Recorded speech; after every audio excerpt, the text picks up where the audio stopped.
Capítulo 9, fragmento 1.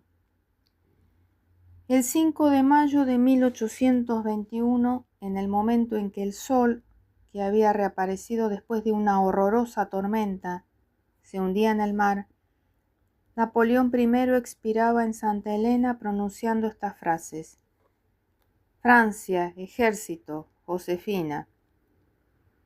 De modo que el último pensamiento del emperador no fue para María Luisa, sino para la pobre repudiada, que había muerto 7 años antes en la Malmaison, con el nombre de Napoleón en los labios. Inglaterra había dado cuenta de su prisionero, pero éste le legaba el oprobio de su muerte. Aquel fin cruel, prueba de que los infortunios tienen su heroísmo y su gloria, causó una emoción inmensa en todas partes. El que había sojuzgado a Europa y se había sentado en uno de los principales tronos del mundo, acababa de morir en una isla inaccesible, sin haber recibido siquiera en sus últimos momentos los consuelos de su esposa ni las caricias de su hijo. A la primera noticia del acontecimiento, Metternich envió un correo a Londres para suplicar al gobierno inglés que de los documentos que recibiese de Santa Elena no se diese publicidad a ninguno que pudiese llamar la atención sobre las relaciones que habían existido entre Bonaparte y la corte de Austria. De suerte que, en el momento supremo en que las almas más rebeldes experimentaban un impulso de piedad, en la hora del olvido y del perdón, el príncipe de Metternich, intérprete de su corte, no se ocupaba más que en destruir los últimos indicios de las relaciones íntimas entre Napoleón y Francisco II.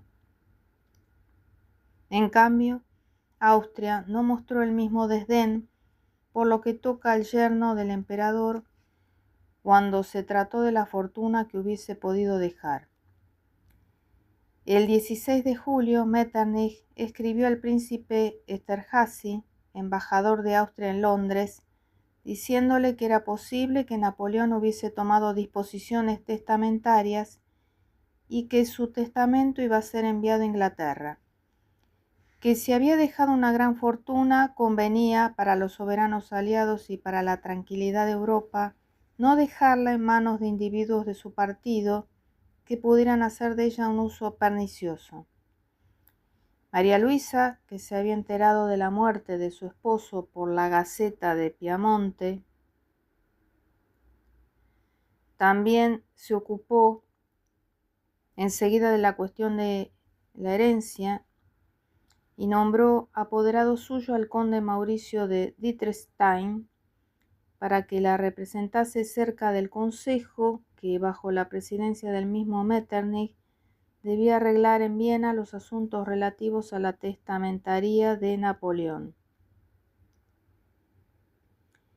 Nipper escribió al primer ministro de Francisco II diciéndole que la duquesa de Parma estaba de acuerdo con él para cubrir con el velo del mayor secreto todo lo referente a la sucesión de su esposo.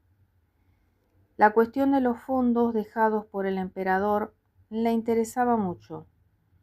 Su Majestad la Archiduquesa, añadía Nipper, encuentra inconcebible que el gobierno inglés no tenga o aparente no tener nociones positivas sobre la existencia de un testamento y en general sobre los fondos que el difunto puede haber colocado en el Banco de Londres.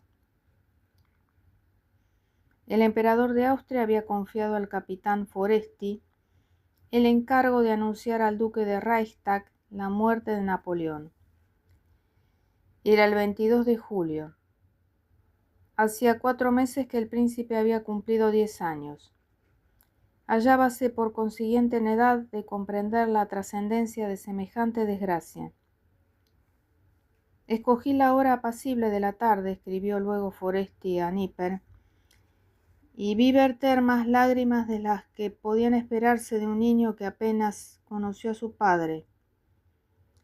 Según las terminantes instrucciones del príncipe de Metternich, el emperador Francisco ha resuelto que la corte se abstendrá de todo luto y que lo llevará el duque de Reichstag. El preceptor anunció al joven duque la muerte de su padre a la misma hora y en el mismo sitio en que él mismo había de expirar 11 años después. Según las instrucciones de Metternich, transmitidas directamente a Níper, el luto oficial de la corte de Parma, fijado desde el día 25 de julio hasta el 24 de octubre, solo debía extenderse a la duquesa, a su casa y a su servidumbre. El modo hábil inventado por Níper para anunciar la muerte de Napoleón y el luto de la archiduquesa recibió la aprobación del gobierno austríaco. María Luisa había dispuesto que las ceremonias fúnebres continuarían hasta el 4 de agosto y que se adoptase la fórmula pro famulo tuo consorti ducis nostrae, con la orden rigurosa de no hacer intervenir el nombre de Napoleón. De modo que al gran emperador se le llamaba el esposo de nuestra duquesa en el momento mismo en que esta duquesa iba a dar a luz un hijo habido de su amante. En efecto, el 9 de agosto de 1821 nació este niño adulterino, a quien el emperador de Austria dio el título de príncipe de Montenuovo. Andando el tiempo, fue chambelán, consejero íntimo, general de caballería y murió en Viena el 7 de abril de 1895. La Gaceta de Parma había recibido la orden de no insertar ninguna de las noticias de Santa Elena publicadas por la prensa europea. Prohibición más inútil que monstruosa. El mundo entero hablaba de la muerte de Napoleón y todo desaparecía ante este acontecimiento. ¿Qué importaba la gloria del grande hombre que se le pasase en silencio en los pequeños ducados de Parma, Plasencia y Guastalla? El emperador de Austria era el único que hacía entera justicia a la perfecta mesura de la conducta de la señora archiduquesa. El joven duque de Reichstag no se limitó, como su madre, a un luto pasajero. Lo llevó largo tiempo con sus preceptores y su servidumbre. En cuanto al luto del corazón, que para ser profundo y sincero no necesita expresarse con manifestaciones exteriores, duró hasta el último instante de su vida. Sí, el hijo de Napoleón guardó siempre preciosamente en el alma de recuerdo inalterable del que encarnaba a sus ojos todas las grandezas y todos los prestigios. El objeto esencial de mi vida, decía en cierta ocasión a su abuelo y al príncipe de Metternich, debe consistir en no mostrarme indigno de la gloria de mi padre. A María Luisa no se le ocurrió reclamar los restos de su esposo, ni siquiera el menor recuerdo suyo. La muerte de Napoleón no era, como en Austria y en Francia se habían figurado, la conclusión del bonapartismo. Este iba a reaparecer, por el contrario, bajo una forma sorprendente. Los mismos que habían combatido con más saña a Napoleón y a su dinastía iban a hacer de esto la encarnación del patriotismo. Los liberales y los republicanos, unidos a los bonapartistas, se apresuraron a oponer a la restauración, que consideraron como obra de los aliados la memoria del emperador, el único que para ellos representaba la grandeza y la gloria de la patria. Los partidarios del duque de Reichstag iban a explotar hábilmente este sentimiento que enseguida había de hallar un eco profundo en el pueblo y en el ejército. Al sentirse próximo a morir, Napoleón había dado a su médico Antomarchi sus instrucciones supremas con una tranquilidad llena de confianza. Después de mi muerte, le dijo, iréis a Roma en busca de mi familia y les referiréis todo lo que hayáis observado relativamente a mi enfermedad y a mi triste fin. Por otra parte, el emperador, fiel hasta sus últimos instantes a recuerdo de su ingrata esposa, encargó al mismo doctor que, después de la autopsia, guardase su corazón para llevarlo luego a María Luisa y referirle todo lo concerniente a su situación y a su muerte. Y añadió a su testamento un codicilo especial en que rogaba a su mujer que tomase a Antomarchi a su servicio y le señalase una pensión anual de 6.000 francos. El gobernador de Santa Elena negóse a dejar llevar el corazón del prisionero a Parma. Antomarchi embarcóse el 27 de mayo en Jamestown para Europa. Fue a Italia en cumplimiento de las instrucciones del emperador. Llegó el 15 de octubre a Parma. El caballero Rossi, que le conocía, le presentó a Níper, quien le hizo numerosas preguntas sobre la muerte de Napoleón, pero no fue recibido por la ex emperatriz y solo pudo verla de lejos aquella misma noche en el teatro durante una representación de ópera italiana. En cuanto a la pensión encargada por Napoleón a su esposa en favor de su médico, la archiduquesa no la pagó jamás. Esta vergonzosa conducta de la viuda del mártir de Santa Elena contrasta con la de Leticia Ramolino, la venerable anciana que, después de haber hecho activas gestiones para aminorar los sufrimientos de su hijo, reclamaba sus restos mortales y rendía piadoso culto a su memoria. En cambio, sentía viva indignación contra María Luisa, que escarnecía públicamente la gloria de su esposo. La siguiente anécdota prueba los sentimientos que la madre de Napoleón abrigaba contra su hija política. En marzo de 1819, el emperador de Austria viajaba por los estados romanos acompañado de su hija, la ex emperatriz. Ya cerca de Roma, un chambelán hizo observar que, residiendo allí Leticia, convenía saber si estaba dispuesta a recibir a su nuera. El embajador encargado de tan delicada misión fue exponer a la madre de Napoleón el objeto de su diligencia. «Lo que me decís, señor embajador», contestó la señora madre en tono severo, «me sorprende en verdad. Ofendéis a mi nuera, suponiendo que está viajando, en vez de hallarse al lado de su marido, mártir en Santa Elena. La mujer de que me habláis no puede ser mi hija política. Es sin duda alguna intrigante que usa su nombre, y yo no recibo a las intrigantes». María Luisa, sumamente mortificada, según se dijo, retrocedió sin haber visitado a Roma. Según otra versión, el emperador de Austria quiso anunciar su llegada a la reina de Etruria, su parienta, que vivía en un hotel inmediato al Palacio Rinuccini, que habitaba Leticia.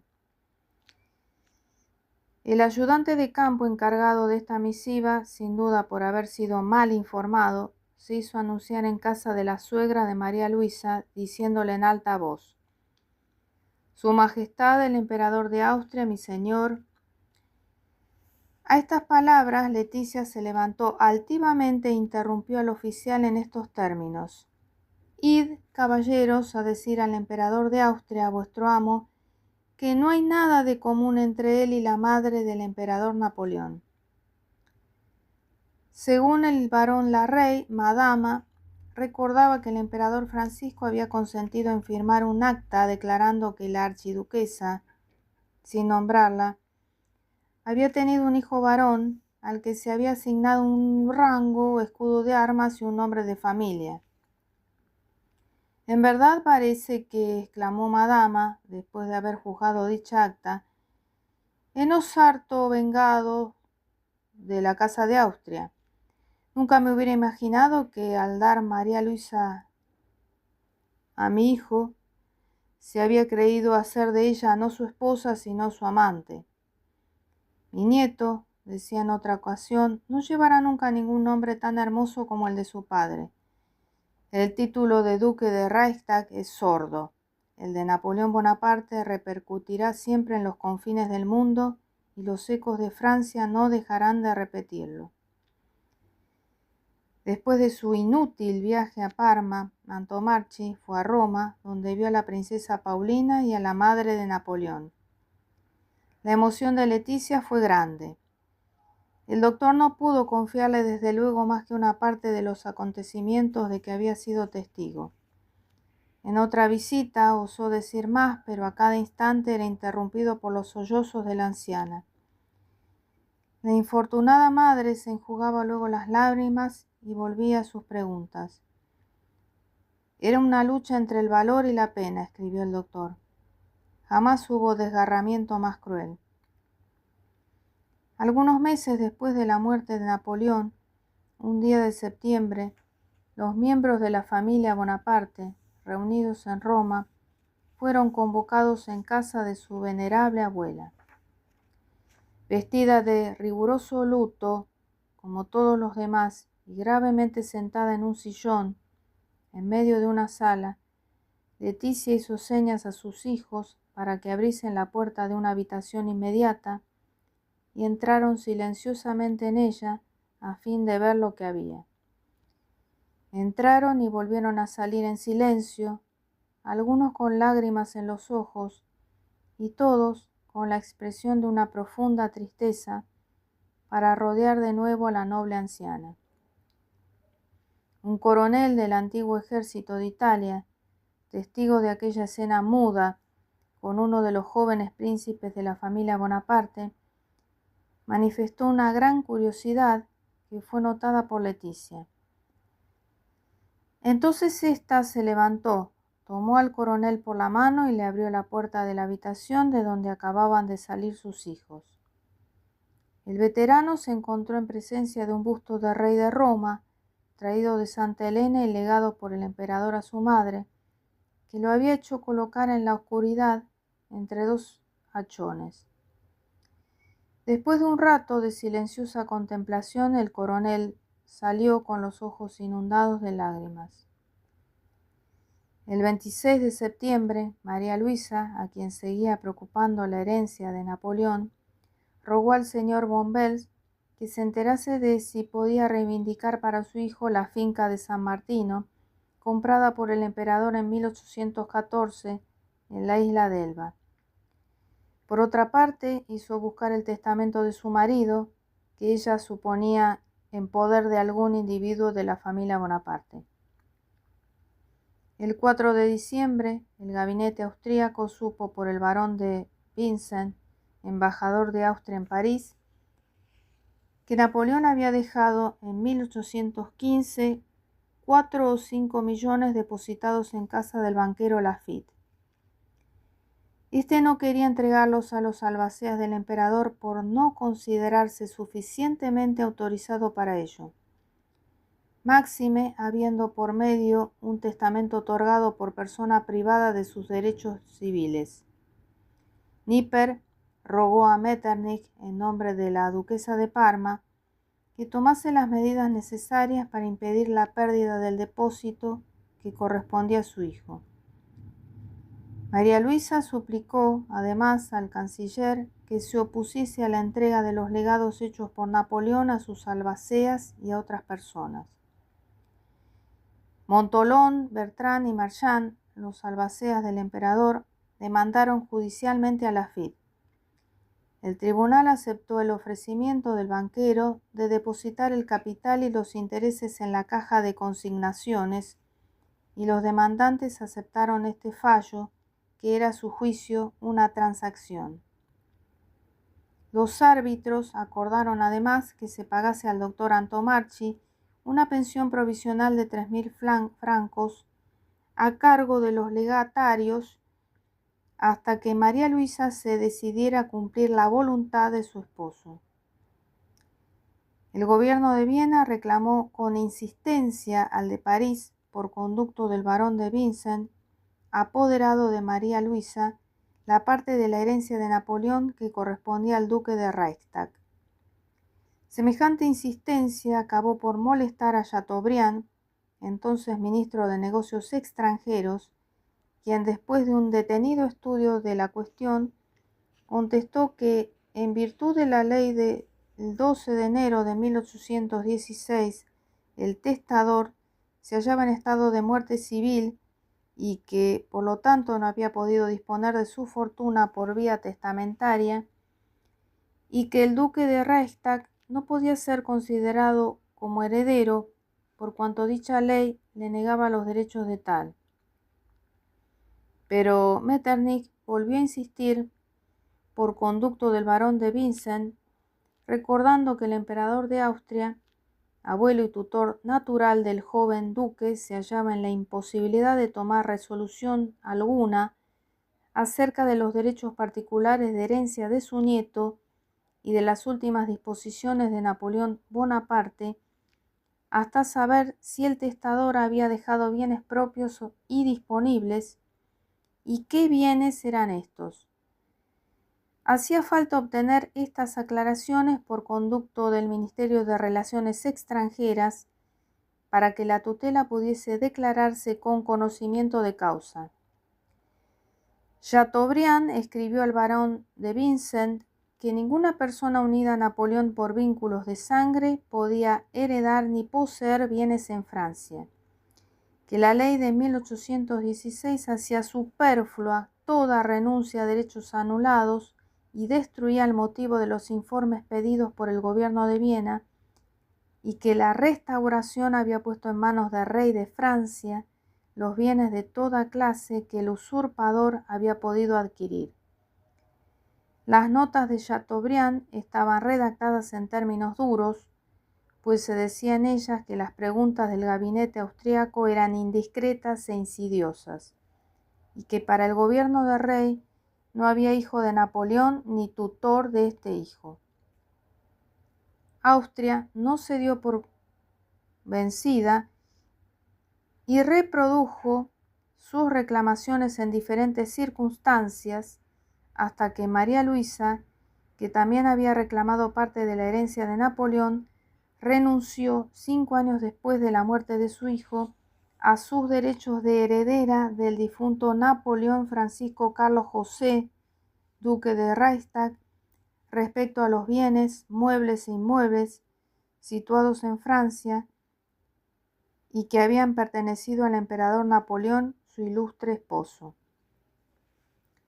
El nombre de Napoleón, que Austria había borrado de sus decretos y de sus anales, ese nombre que negaba desde hacía tantos años al duque de Reichstag y a su padre el emperador, reaparece de pronto no en alguna acta memorable, sino en un proceso relativo a intereses pecuniarios. Y el único recuerdo que María Luisa conservará de su ilustre esposo, aún después de la muerte de su hijo, será el de los bienes que de él hubiese podido heredar.